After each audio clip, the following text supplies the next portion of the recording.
If you have a little bit of information that others just don't have, it really changes the game for you. And it's really only one piece of information that actually can make it so that you have a real sustainable edge. Can you use college football data in NFL, or do those two have to be separate? One of the best things about BetStamp is talking to Johnny, and he is able. That's to one of the best things. I would say that's one of the worst things for me, Jared. I think the biggest thing is if you're expecting something to happen 70% of the time, it better actually happen 70% of the time. I'm gonna say something here that might piss some people off, but I live in the real world.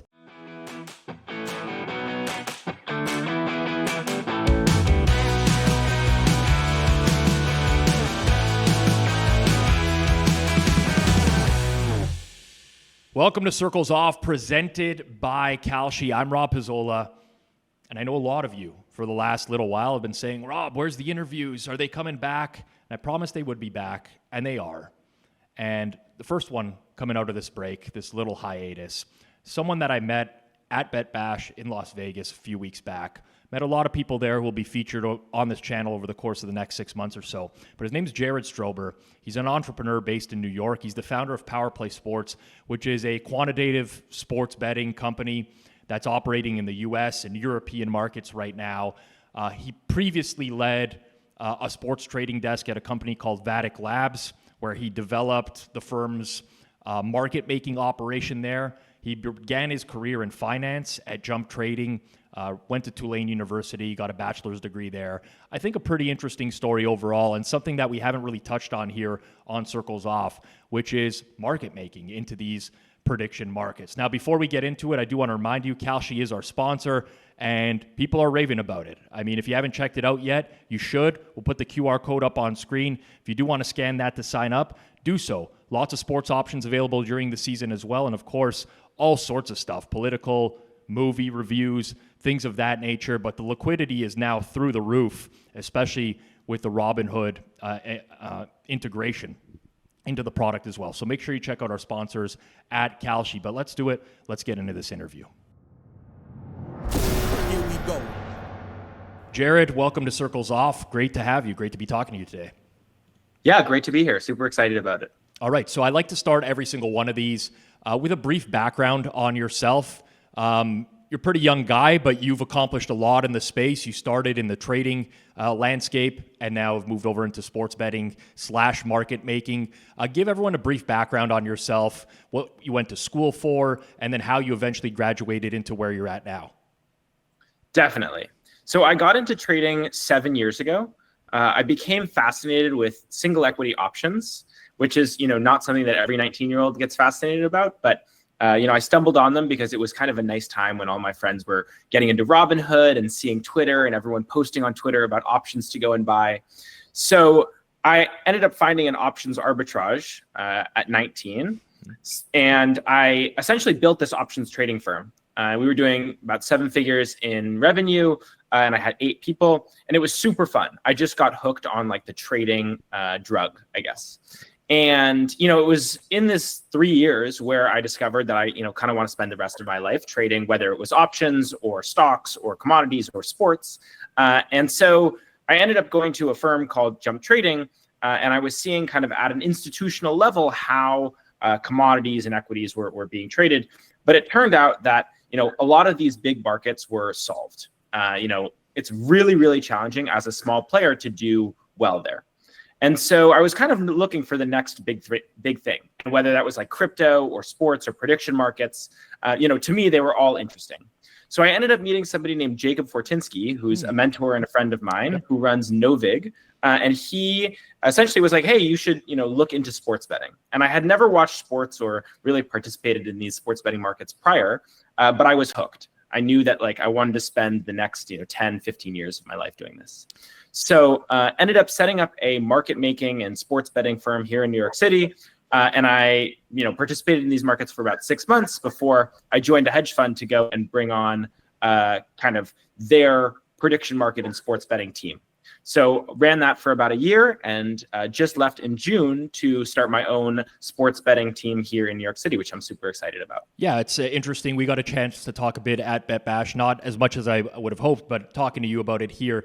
Very curious in the jump from finance into sports betting or sports trading, given that you're jumping into like a lower liquidity pool. Was that kind of a concern for you at first, or were you just kind of excited about that type of venture?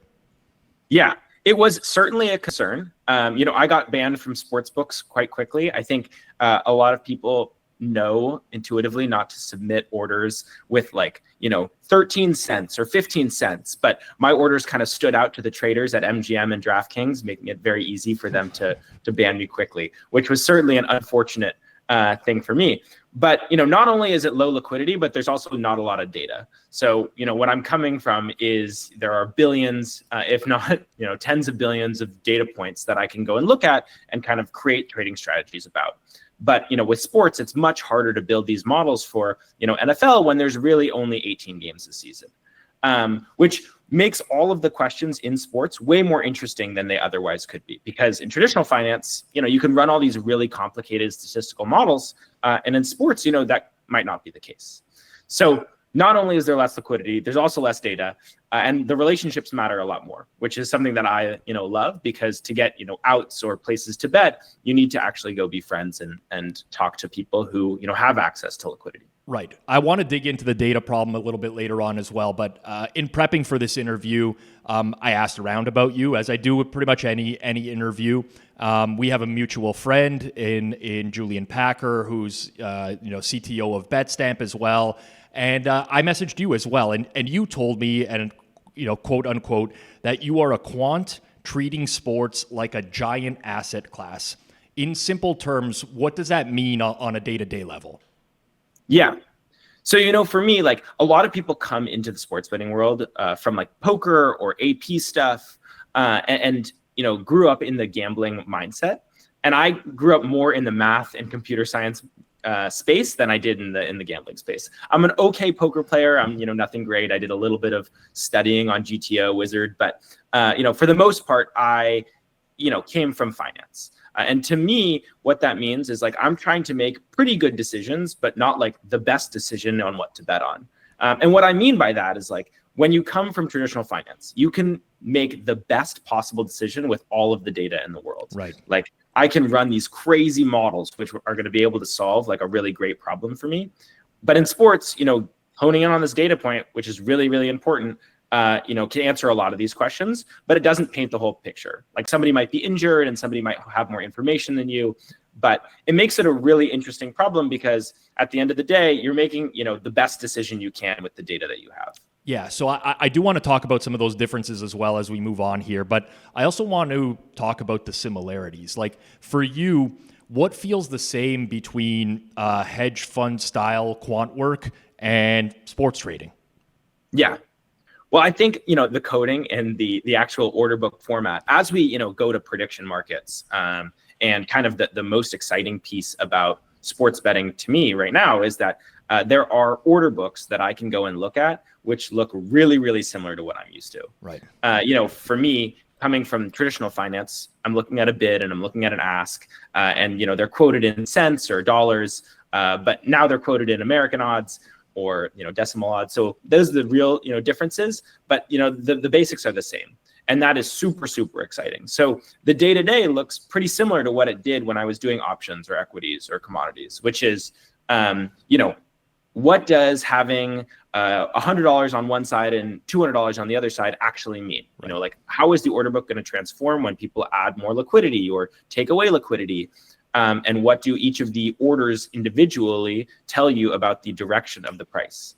And there's a lot of these really cool order book features that you can bring over from traditional finance to sports betting, which previously hadn't been done if you're here in the U.S. and don't have access to Betfair or Matchbook. Yeah. And so. Sorry to cut you off. This is super interesting to me because this is the exact opposite of my experience, right? You come from a finance background. I don't. I've been betting since I was 16 years old. So I'm very used to the traditional formats. And for me, learning the prediction markets and, order flow and things of that nature, that was very convoluted to me. So it's actually funny to hear someone who presents it as the exact opposite. Yeah. To me, it was like a blessing in disguise. When I looked at a sports book the first time, it looked very foreign to me. And when I look at a Kalshi or a Polymarket or a FanDuel, a Novig, it looks very similar to what I'm used to, which is really exciting because, it was kind of the bet that I was making when I was switching over from finance to sports betting, which was, hey, there are these exchange popping up. I think they could be really big and they could trade very similarly to what you're used to on, traditional markets. Yeah. So with the trading aspect, and, you're probably used to pretty much near perfect information, and you move into a sports betting world where information is very messy. It can be misreported. It can be very late in the news cycle. How was that? How did you brace for that, essentially? Because that seems like a pretty polarizing change. Yeah. I think my answer to this may be a little bit confusing, okay, but my answer here is you should find yourself some mentors who have handled this before. And I was really, really lucky in the people who I was introduced to and who, kind of taught me the way that sports betting works and how to handle this, both misinformation and really good information and how to execute on that. But, I don't have all the answers. I haven't been doing this long enough to have, 20 years of experience on how to handle injuries. But I do have people around me who do have that kind of experience, and that's really helpful. Because, a lot of sports betting is knowing information that others don't have and finding alpha. Mm-hmm. And alpha comes, in kind of two ways. In traditional markets is I have this feature in this model that, adds 1 BIP or adds, 5 BIPs to the algorithm that trades 1,000 times a day. But alpha in sports betting could look a lot like, hey, I'm good friends with the quarterback and his ankle looks like it's hurting. And that's, a piece of really important information. And it is not really something that you see in traditional markets as much. Yeah. So find some mentors who can help break down this information and help you monetize it. And that's the kind of advice that I would have if you're processing new information. Yeah, I actually very strongly agree with that type of advice. And it's how I approached my sports betting journey into becoming a sharp bettor rather than a square as well. I'm always fascinated with people who make the jump from one career to another. There's a lot of similarities, obviously, between what you were doing before. But I'm curious if you could give me some concrete examples of where your experience with hedge funds and that type of trading helped you in navigating this sports betting trading journey, and then the exact opposite, where your experience actually may have hurt you in the sports betting space. Absolutely. So I think, help me.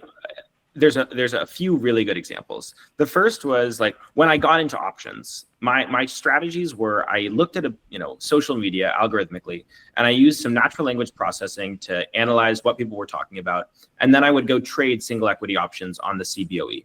And I had a co-located box, and I would essentially buy options faster and sell them to the public. People on Twitter and Robinhood, who essentially did not have any information about these equities, besides, that other people on Twitter were talking about them. And to me, what that really reinforced was how important it is to have some kind of information that other people don't have or aren't looking at, and how you can monetize that. So kind of getting back to what we were talking about, how we don't have perfect information. If you have a little bit of information that others just don't have, it really changes the game for you. And it's really only one piece of information that actually can make it so that you have a real sustainable edge.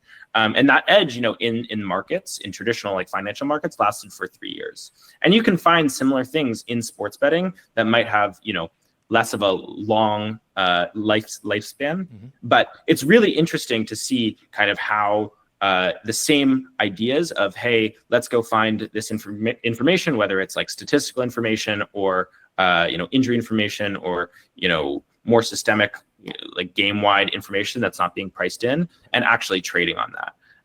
And just kind of looking for these advantages is really fun to me, and definitely the way to find edges. Yeah, you almost have to be wired in that way. I know for you saying that it's really fun to you, that sounds like someone else's nightmare. But I'm kind of in the same boat as you, Jared. I welcome those types of challenges. I've talked to Flup about this before. Flup, friend of the program, Chris Dierkis, part of the Hammer Betting Network, and he told me in finance, you really, really care about the best execution possible. What does the best execution look like in the sports betting world when prices are different all over the place, limits are different all over the place? How do you best execute in the sports betting world? Yeah, completely agree that like in traditional finance, what we think about is like making the best trade possible. Right. It's like, how can we approach this problem and essentially, not lose. And I think, in sports, you have to be okay learning and gaining information in lots of different ways, whether that's like, losing a little bit of money to find out, maybe after you click into a book, then the line moves, 6 points. And that's a really important piece of information to learn. But having the best execution is less important than like, learning and getting all the information that you can before you make, your final play.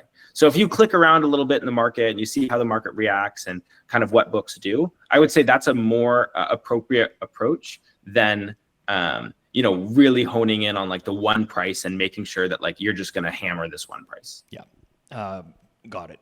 I want to explore market making as a concept here. We very rarely talk about that here on Circles Off. I think obviously the landscape is changing. It's changed relatively fast over the past 6 months, a year.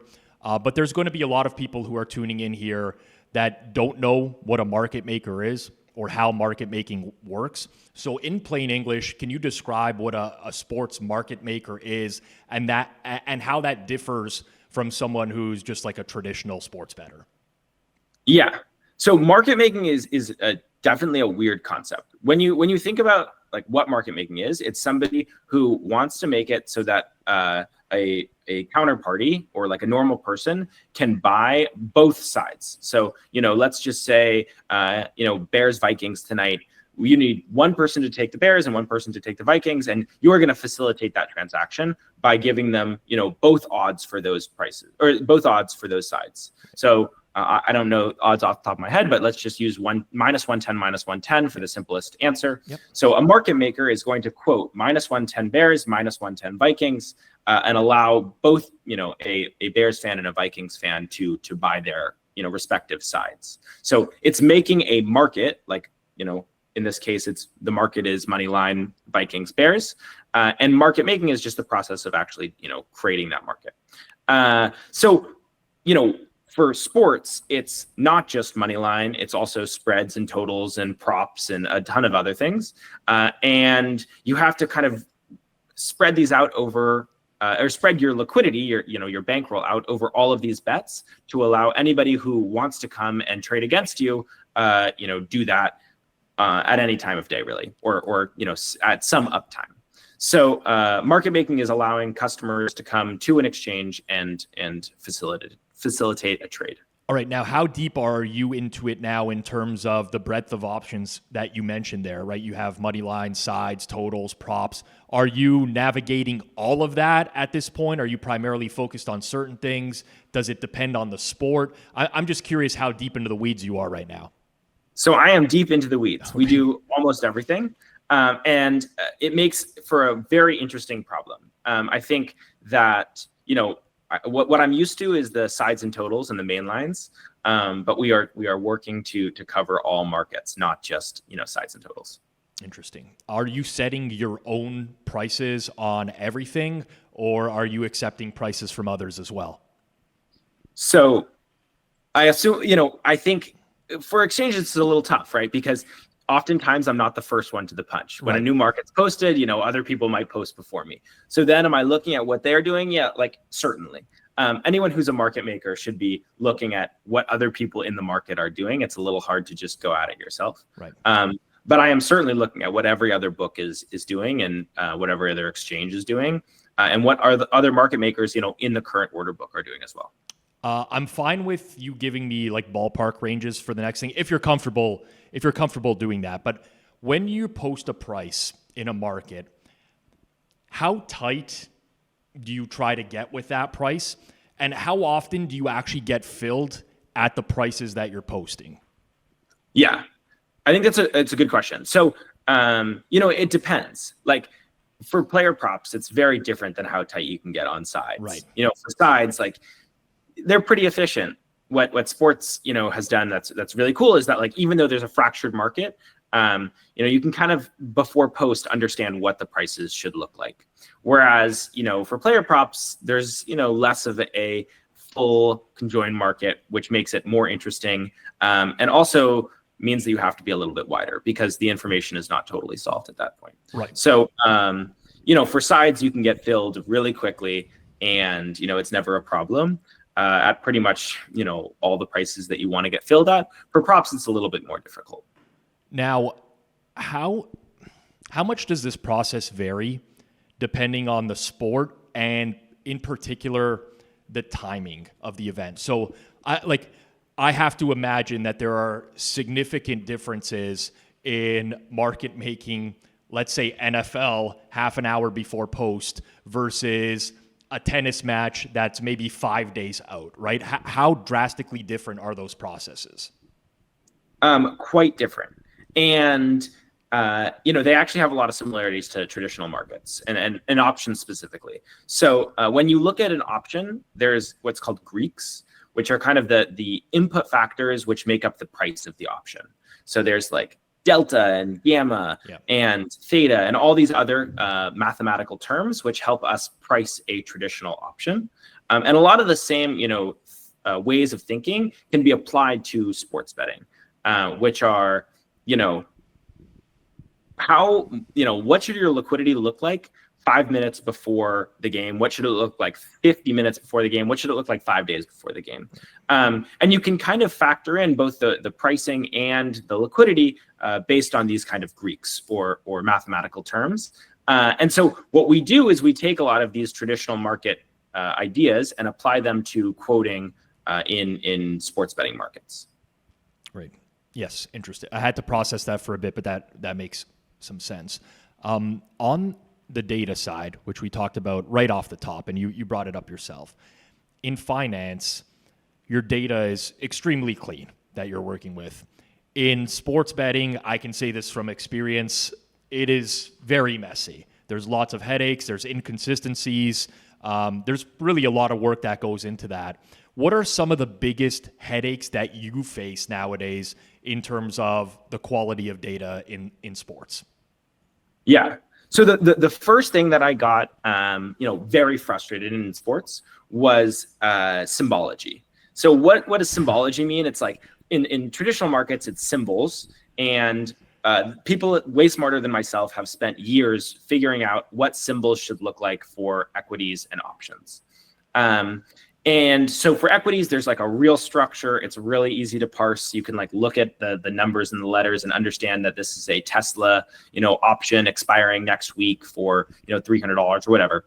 And in sports, no one has gone through really and defined this symbology across all exchanges, across, all sports books, which makes, that problem in itself incredibly challenging and annoying to solve. So, you have to spend a lot of time doing text matching and saying, oh, okay, well, if it's home, away, date and sport, that's what we'll do. But then you get props. And so, just there is a really important data problem that needs to be solved before you can even do any analysis about the game or about, markets within the game. And I think this, can be really extrapolated when you think about, all right, can you use college football data in NFL, or like, do those two have to be separate? Do even, the same sport, can you look at two different players in the same position and say, hey, these are the tendencies, and try to make some judgments on that? And this is kind of a personal choice or like a modeling choice that everyone has to make and approach at some point. And it makes the problem of sports way more interesting than traditional markets because, in traditional markets, you kind of approach the problem the same way. Everyone looks at market data and, you build these kind of EMAs or you build these, features based on book pressure. But with sports, whether you use the same simulation for college football as you do for NFL is kind of an up to you decision. Yeah, and I would just add to that, you do have to. I mean, sports betting. I think over a long sample, you're kind of stripping out luck, but in a sense, with some smaller decisions, you are gambling on certain things. Like weather is one for that I've been dealing with for years with sports, where there's hundreds of different weather sources. Lots of times they don't line up. In particular, you have to back test which has been more accurate over time, but like certain things like that are constantly giving me headaches. And I'm wondering, in terms of automation for you, is your process at this point like 100% automated, or there's still manual fallbacks? How do you navigate all that where, again, we're just living in this like imperfect world of data where, a site might change their labeling one day and, you're pulling from a certain API and it just breaks. Things like that. Like how much is manual versus actually automated?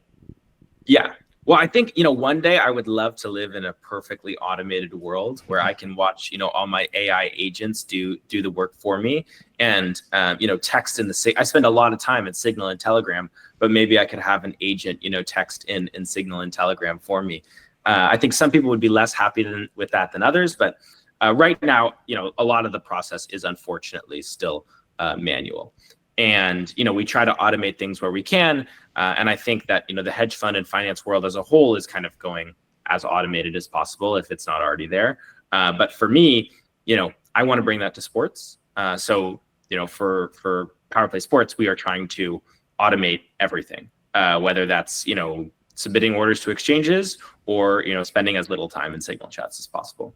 Walk me through how you act when the data set is incomplete. So injuries would be something, weather for sure. Someone who might be like a true questionable 50-50. Do you opt to like not make a market for those? Do you take educated guesses? What do you do in those types of scenarios? Yeah, this gets back to like the phone a friend example where it's like, you need people in your circle who you can ask about this and who you can, help to find out those answers. So maybe you have information and you're willing to like share information in exchange for that, questionable, injury or things like that. But finding, people who have this information that you don't is really important. And like, what can you give them to make it worth their time to work with you is a really, really important question. And it's one that like, I kind of found early, which is like, hey, I can, bring in a lot of these traditional finance ideas and apply them to sports. And, that might help some people out. And in exchange, they might be willing to give me injury information. And that's kind of how I've solved it. But there are lots of ways to solve it. People are always willing to sell you things. And, one of the best things about BetStamp is talking to Johnny, and he is able. That's to one sell of the you best anything. things. I would say that's one of the worst things for me, Jared. And he's willing to sell you anything. So if there's ever a data problem, I go directly to Johnny and I say, hey, can you solve this data problem for some amount of money? Yeah, he is very good at collecting that data. That's for sure. I'm going to sound like a total noob here. I don't really care. I'm very fascinated in this stuff. I'm experienced in sports betting, but I'm not super experienced when it comes to market making. A lot of these prediction markets and exchanges are US based. It's very hard for Canadians to access. So I know in traditional sports books, profiling is a huge thing, right?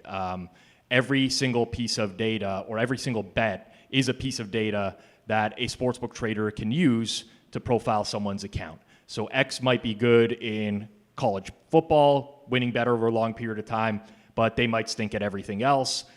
Their college football bets might move the market. Everything else might not.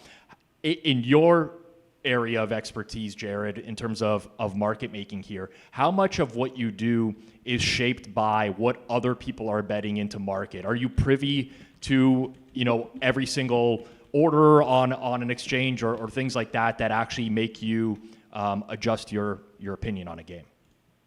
Yeah. So, I think the overarching idea here is like adverse selection, like conditional on, somebody else trading against me. Do I have more information than they do, or are they, a really informed player who I should pay attention to? And I think like the most interesting, I saw a really good TikTok or Instagram about this yesterday, actually. And it was about Taylor Swift and Travis Kelce getting married. And it was, will they get engaged or get married this year? And somebody the day before started buying a lot of this contract on, one of the prediction markets. And that market maker should have been, really, really concerned about the person who's really purchasing a lot of, Travis Kelce, Taylor Swift engagement contracts. And so I would say, regardless of what you're trading, you really need to be attentive to what your counterparty is doing and who's purchasing it. And even though, exchanges don't really give you counterparty information, you can kind of pick up on things, whether it's a retail order or whether it's an institutional order, or whether, it doesn't look right. If the contract traded for 20 cents, for the last 6 months, why should it all of a sudden trade at 30 cents now? And if you're going to take like a contrarian view, you better be really confident that, they are going to get married. And in that case, like the market maker should respond to that and start, drifting the price higher or change the order book. Right. I guess in a similar vein, one thing I particularly notice when I'm paying attention to prediction markets, exchanges, is the widening and tightening of prices. Even some days, listen, I'm a hockey bettor. I'd regularly monitor exchange prices on hockey. I noticed the spread on some games was insanely low at times, where you could bet like minus 103 a side, minus 102 a side, whereas there'd be other games where it's standard minus 110. How do you go about widening and tightening those prices? Yeah. So a lot of that also has to do with, confidence. How confident are you in, quoting your prices? And also like conditional on somebody filling you, like, is your trade worse than it was before? Like, are you happy with the fill that you got if somebody else comes and trades against you? So, you are a super sharp hockey bettor. I have no doubt that I should be really sad if you come and click my price on any of the exchanges. But somebody who, lives in a really warm place and doesn't really watch a lot of hockey, I should probably be, pretty happy about their hockey trades. Because, to me, what does that show? It shows that they're like retail and less informed than you might be. And so, moving the prices and the actual spread is kind of a function on how confident and how much information you have on a given game. So it very much mirrors what a traditional sportsbook would do, like a sharper sportsbook profile. Right. And I think like at the end of the day, what market makers are trying to be are, successful sports books, which is kind of like an interesting idea. It's not just trading on, Circa, or not just trading on, another large casino sports book. What it is trying to apply your prices and your way of thinking to all exchanges. So it's like a William Hill where you're the back end to a bunch of different, casinos. Are there any instances that you can recall where you are significantly off market relative to those sharper books like a Circa, a Chris, a Pinnacle, even a Bet Online for some sports? Do you recall any instances where your number that you're posting is quite a ways off? Yeah, there was an interesting game this last weekend with Charlotte and UNC. Yep.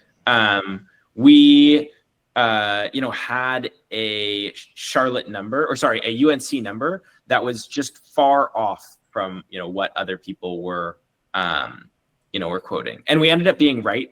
And it was this last weekend. But it was an interesting kind of idea for us because, is that CLV or is that just better modeling on our part? Like, what did the model tell us that caused us to be so off from what everyone else is doing? And I think understanding exactly like what the processes are and how you arrive there is really, really important. So when something like that happens, what are you personally going through in a situation like that? Because I would imagine if you are off market, you're going to take more action on that game, generally speaking. So, I mean, just if I put myself in that position, I'm probably pretty stressed. And I'm like, I don't know, like could be right, could be like, do you have safeguards in place for stuff like that? How do you approach that type of situation as a whole? Yeah, I tend to think that I'm like almost always wrong, which may be a good way of thinking, but it's also, might be a bad way of thinking. So I think, first thing is let's go over this model again. Like, hey, is there something we missed there? Did we do a improper like player rating or, is there some fucked up? And, or is there some messed up? And so for me, I think I'm wrong. And then, my goal is to investigate until the point that I like am very happy with the conclusion that I made. And, figuring out that kind of, oh, are you right and are you wrong, is really, really interesting, and it's part of the whole trading game. And it's, kind of being a investigative analyst. And so building the models is always fun, but exploring whether I'm right or I'm wrong in this situation is also, part of the game, and one that I really enjoy. Right. So a lot of bettors would say that, winning is, and this is going to sound incredibly conceited, but winning is not that challenging. It's scaling and really preventing yourself, like using proper bankroll management to prevent yourself from going bust, right? You hear so many stories of bettors who've been very successful for a long period of time, and then they just go bust because they had too much involved over the course of one college football Saturday, and, it was the perfect storm and they lost everything, right? I'm curious what kind of safeguards you have in place for stuff like this. Like, do you have an automatic pause on a specific day where everything gets pulled if like almost like a stop loss gets triggered? How do you approach these types of things? Yeah. Well, I think going back to like the winning piece of that question, I actually think that winning is really hard. Okay. I think in general, like sports, similar to traditional financial markets, and what I've realized is like, everything that you do is really hard, and being successful in whether it's sports betting or traditional markets or, business in general is just challenging. And so for me, it's not just a question of like scaling or, liquidity or bankroll management. It's a question of like finding these sustainable edges and making them work. And, that process is not easy, and it's not just me who does it. Like, I am very fortunate to have a team of people who work with me. And then, on that bankroll piece, it's really being okay with losing, and understanding that like variance is a part of the job, and handling the variance is probably the most important skill for any sports bettor. Whether it's knowing ball is great, but if you can't handle the days where there's 9 fumbles and a missed field goal, then things are going to be really tough for you. And so I think for me, it's more than just handling my bankroll and understanding our liquidity provisions. It's also about like, hey, when things are going really badly, how can you still show up to work the next day and smile about it and enjoy the job? Okay, so I'm going to push back a little bit here, because I agree in principle, right? And I don't want to be disrespectful at all. You're much younger than I am, right? I'm in my late 30s. I know certainly you're younger than me, and I think every sports bettor tries to tell themselves that beforehand, right? Like, yeah, volatility is part of the game. You're going to have your ups, your downs, but you just you got to get volume. But inevitably, you're going to have some downs that are downs. And in your line of work, you don't really have like a North Star necessarily, like CLV or something, where you could be like, you know what? Yeah, it's been a rough period, but kind of getting unlucky. I'm going to power. So how do you put, like, I'm sure you've gone through something like that where it's been a prolonged losing stretch and you're like, how do you approach that? How can you actually know for certain that it's going to turn around for you? Right. Well, I guess you never know for certain that it's going to turn around. I think the biggest thing for us, right, is putting in as many reps as possible. And obviously you have really terrible losing streaks. Right. But it's like, let's just say that I was, in a really bad period. I'd go look at the past fairs that I had, and I'd say like, what's the p-value that this is a reasonable occurrence? Like, let's just say that all of my work is good, and what's the chance that we experience a run that's actually this bad? And so I guess my process on handling these and actually figuring this out is just doing a ton of math and statistics to solve the problem, which is, is this actually variance or is this real edge? And you have to be okay with both answers. One of them is like, yes, this is variance. And the other is, hey, actually, you don't have real edge. And this is a really improbable situation, which, means that your model is wrong. And moving on and, admitting your model is bad is part of the process as well. By the way, for anyone wondering what age had to do with any of that, it's just that I know for certain I've been through more of those prolonged spells in my lifetime. And I think the more that they happen, the easier it is to get through. I view it very similarly, Jared, in the crypto space, right? Yeah. I was trading like Bitcoin when it was $1,200, and I've been through catastrophic losses in one day, and now I see how other people react to that. Whenever Bitcoin, Ethereum drop 10-20% in a day, it's like the sky is falling. But I've lived through that at this point, and I kind of just know it's going to be okay. So that was the only reason I brought Age into the mix. It's just more like I've experienced a lot of them, whereas I would venture a guess you haven't experienced a ton of those prolonged stretches. But I didn't want to, again, be disrespectful in any way. No. That's absolutely true. And I think, this is why, finding others who can explain this to you is very helpful. Because, stats only shows one piece of the picture, and it may lie. And so, knowing that whatever you're doing is correct and that this is not an anomaly and other people have seen this before is helpful. Right. You mentioned adverse selection earlier. Some people may not be familiar with that term. You can explain it a little bit more to more of the casual rec audience. But what do you do in a scenario where someone is clearly willing to spend a lot of dollars on the opposite side of you? How do you approach those types of situations? Yeah. Well, I think, you have to first stop and reevaluate. So, this is where having a manual trader and having a semi-automated process is really helpful, because oftentimes what these bots will do, and you'll see this, is if you're really right about something, they'll post liquidity and then continue to post liquidity, and they won't shift their prices. And this is one way that you can really abuse the prediction market system, where, unlike sports books, which might shift their prices after you bet, there are players in prediction markets who just won't move their prices. And it's really, really interesting to go and watch that process happen, where let's say they post $10,000 at minus 110, you click for the full size, and then they post again at minus 110. And, understanding that after the first click, maybe you shouldn't change your price, but after the second click or the third click or the fourth click, they better have information that is much better than yours, or you might have information that's worth a whole lot of money.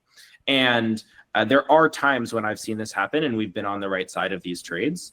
But there have also been times when we are just wrong.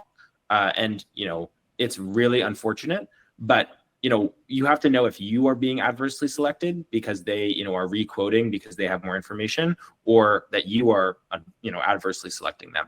Yeah. I want to talk a lot about the landscape nowadays. I find this really interesting. Actually argued a little bit with Kirk Evans on Circle Back on Monday about the direction going forwards, traditional sports books versus prediction markets. How that market share will shape up over the course of the next 5-10 years, things of that nature. From your perspective, though, let's start from a trading perspective. What's working really well in the industry for traders nowadays in 2025? And what's something that feels very broken or potentially unfair for you at this point? Yeah.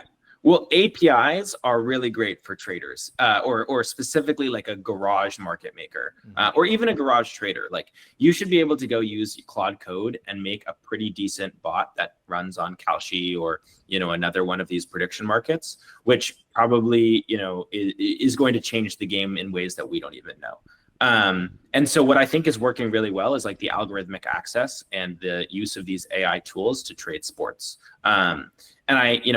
Yes, sports books are oftentimes really easy to place large bets at. And, actually digging in and doing the quantitative research on sports betting exchanges is certainly not easy, but it may be more fulfilling, and it also may, yield higher profits than just going and attacking Circa or, another large sports book.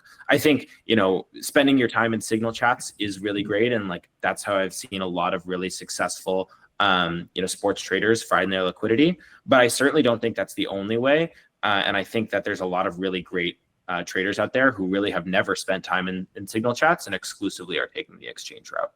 How do you go about finding those signal chats, Jared? You got to go to as many events as possible in the sports betting space. And I think that's one of the reasons why I love sports betting and prediction markets more than traditional finance at this point.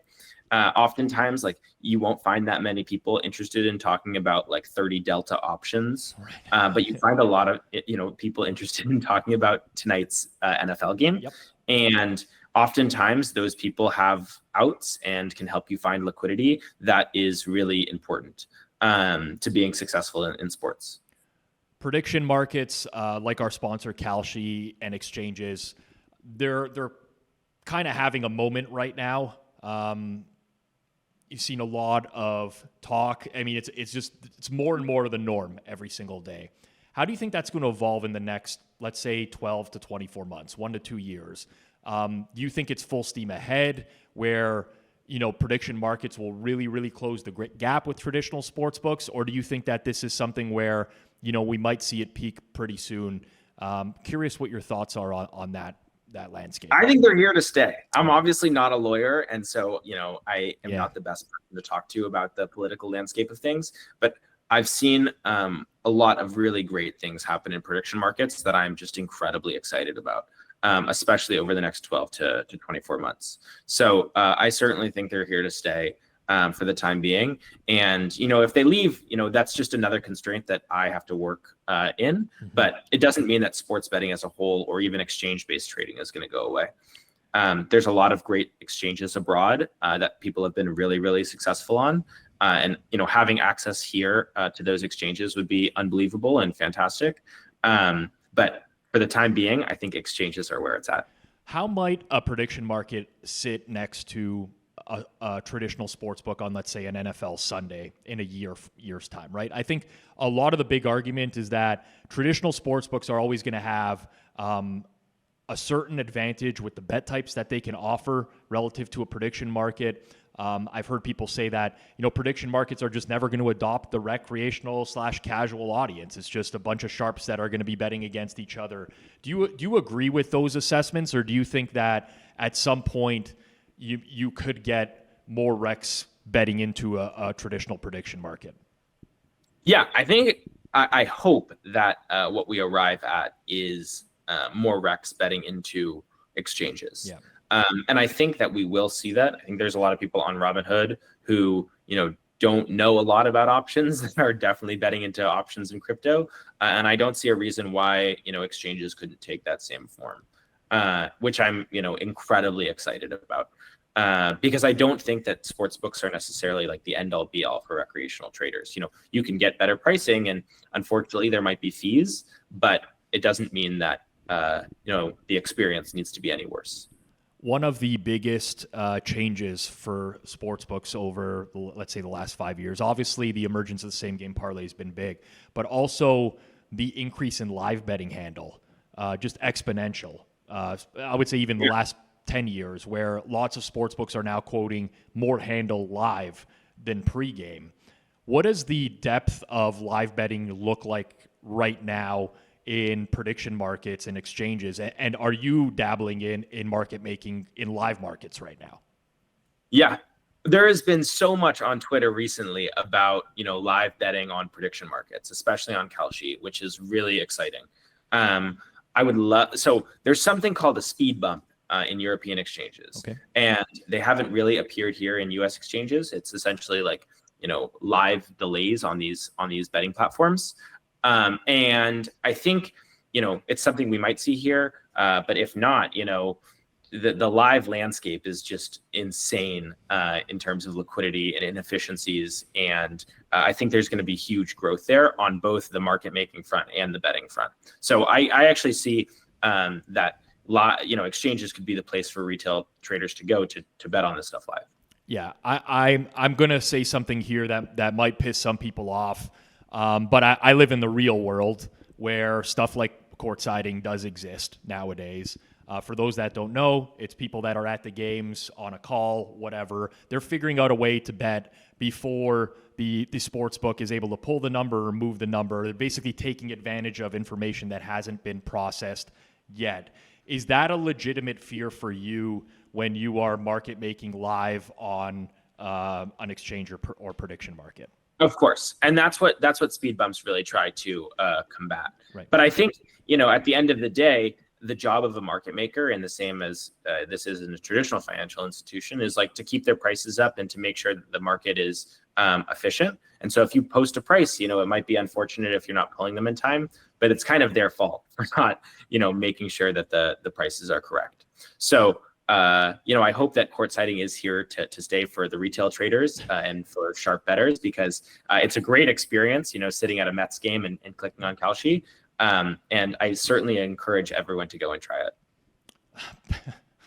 it. Paint a Sunday for me 3 years from now, let's say. I think, yeah. What looks different for live betting, let's say for same game parlays on exchanges? Like, how do you see the evolution of the prediction market exchange product? I mean, already I've seen Kalshi start to change their UI to make it look more similar to a traditional sportsbook product. I think that's a very smart move to attract a more recreational bettor. What else do you think we'll see down the road? Yeah, I think I hope that the UI is more recreationally friendly, but it still has the same feel as a traditional financial asset. So the order book is deep and the tick size is smaller than it currently is, and that you are able to bet like you are on a stock with the liquidity that is going to satisfy you, regardless of if you're an institutional player or if you're a recreational player. And I definitely see a world where that happens. And I hope that the liquidity is there for SGPs and all different kinds of alt betting that we currently see pretty much confined to the sports books. And I certainly see a world where that could be on exchanges as well. I know you mentioned earlier you're not a lawyer. I'm not going to ask you the question as if you're a lawyer. But obviously there are there's a lot of talk about the regulatory landscape surrounding prediction markets right now. How much time do you spend focused on that regulatory landscape? Like, obviously it's in your best interest for this to continue on.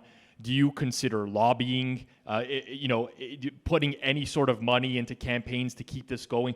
I'm just, because obviously any change in the regulatory landscape now, it will deeply impact your profession one way or another. So aside from just the market making and actually trying to make money, how much emphasis do you put on keeping up with what's going on and trying to push the prediction markets forward?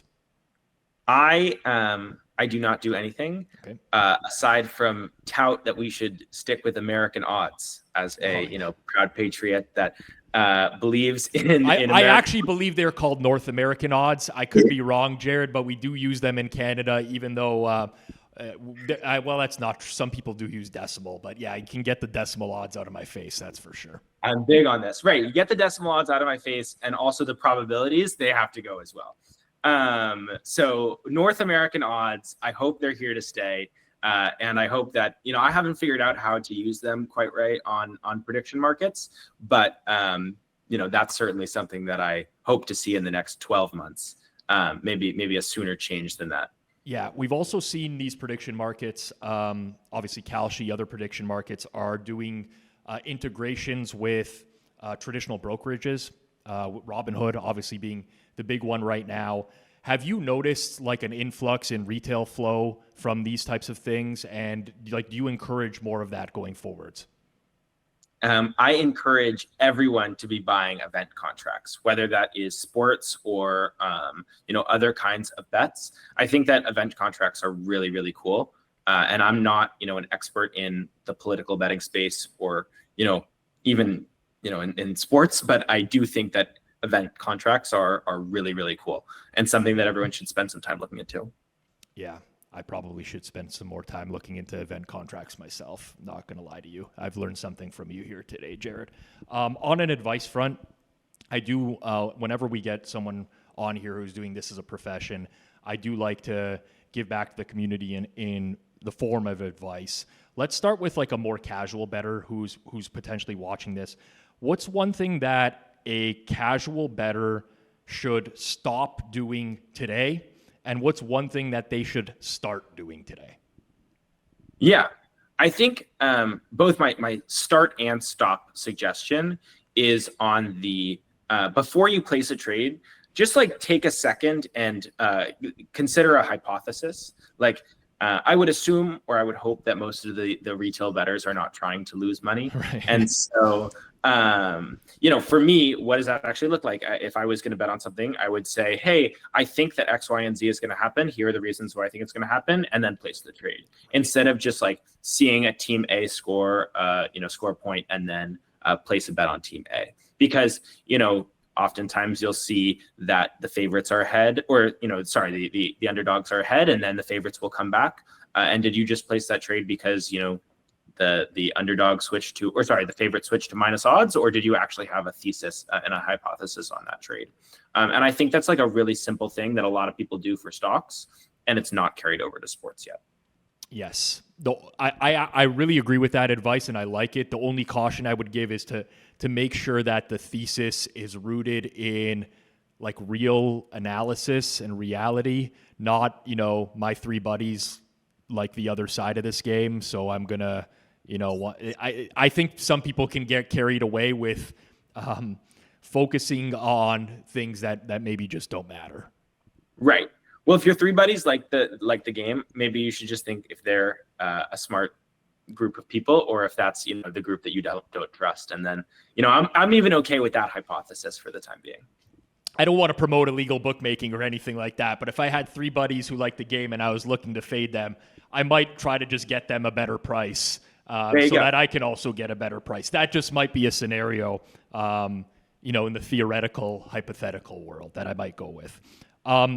If you were able to if you had one class to teach future sports quants that are in the space, what's the title of the class? What is the key takeaway that you want them to have in that class? Yeah, I need to think about the title, but hopefully it'd be like an introductory to sports market making. But I don't know about that. I'm sure ChatGPT could give you some better titles than that.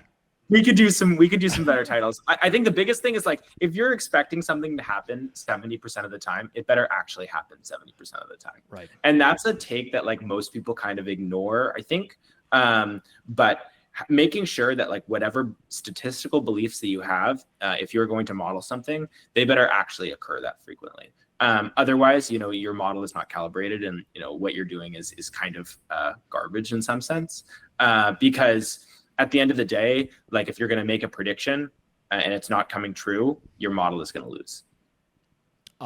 Some people are tired of this question. I don't care, because I find it fascinating personally. I think there's very different perspectives on this depending on who you ask. And this is surrounding closing line value. I actually watched Barry Horse do a video a couple weeks back. Well, I don't know if it was a video or as much as it was a tweet thread. I think it was a tweet thread where he's very much dismissive of the closing line in Major League Baseball as it stands right now.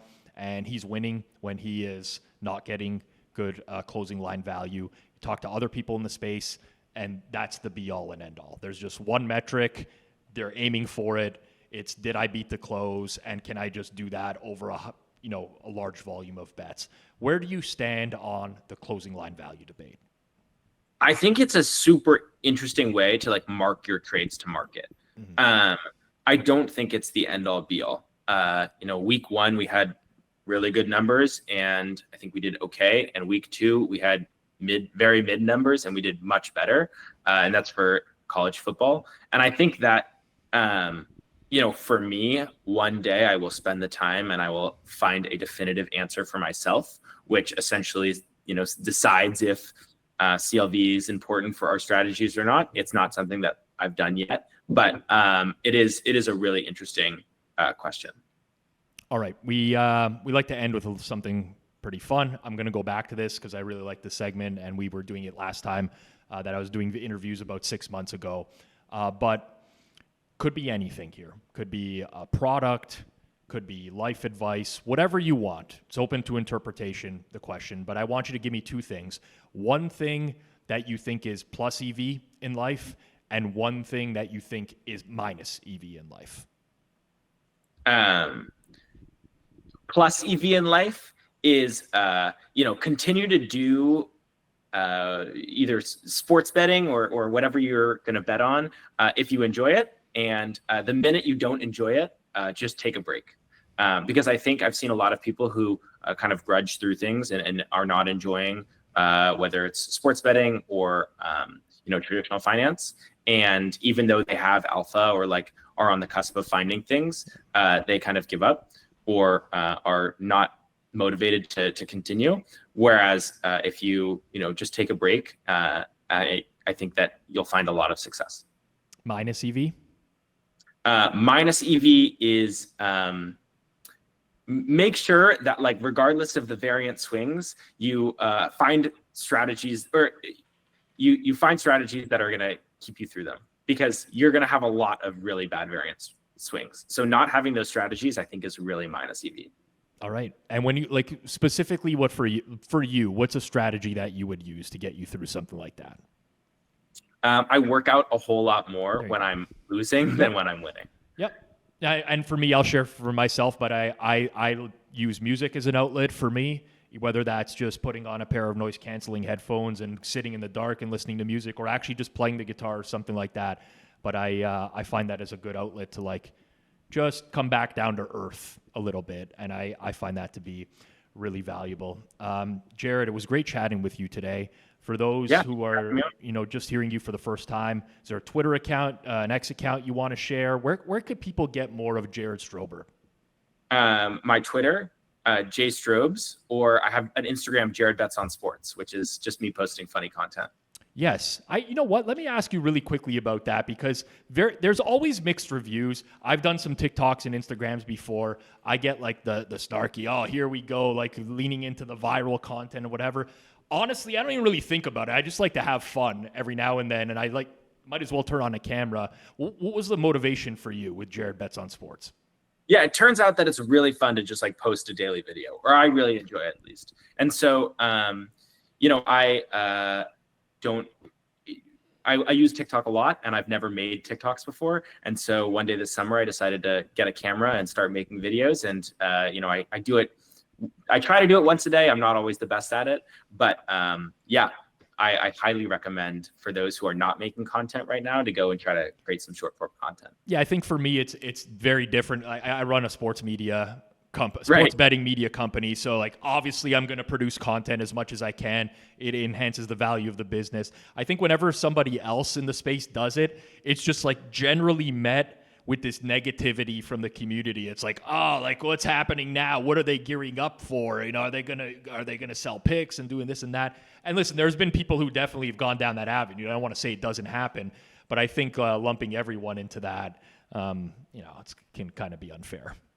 I'm definitely not selling picks, and I do not plan to sell picks, but I do want to continue to post my short form content, and I am hopefully going to have funnier videos and, give people a laugh. All right. We'll link to that down in the description below. We'll also link Jared's Twitter account as well. If you did enjoy the interview today on Circles Off, please smash that thumbs up button, that like button. It goes a long way. Tells YouTube to serve this out to other people. If you can leave us a comment, that would be great as well. And if you're not subbed here yet, we're pushing 20K subs. So please click that subscribe button. It goes a long way to helping us out. We'll be back for some more content here on Circles Off. Peace out, everyone.